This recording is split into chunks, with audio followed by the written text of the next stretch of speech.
In this video, I will be showing you how to create a Facebook cover in Canva. Let's get started. I'll start on the Canva homepage and click on the social media icon to see the different format options. I'll scroll through the categories until I find Facebook cover and click on it to open up the template library. There are so many professional designs to choose from here, ranging from minimalist styles to bold, colorful layouts. I'll take a few moments to browse through the options, looking for a clean and inviting design that fits a food-related theme.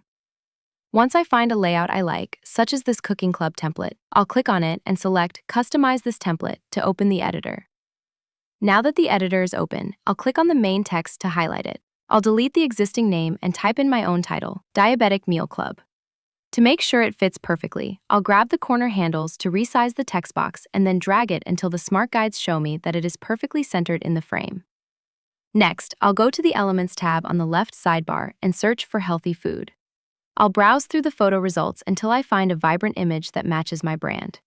I'll select the photo and then set it as the background to completely refresh the look of the banner. To add a bit more depth to the design, I'll search for a green graphic in the Elements library. I'll switch over to the Graphics tab and pick out a soft gradient shape. I'll place it over the left side of the image and scale it up so it covers the area behind my text. To make the text readable, I'll right-click the graphic, go to the layer settings, and send it to the back.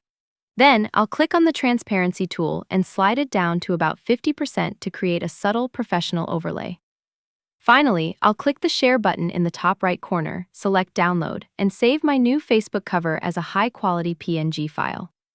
That's it, your professional Facebook cover is ready to use.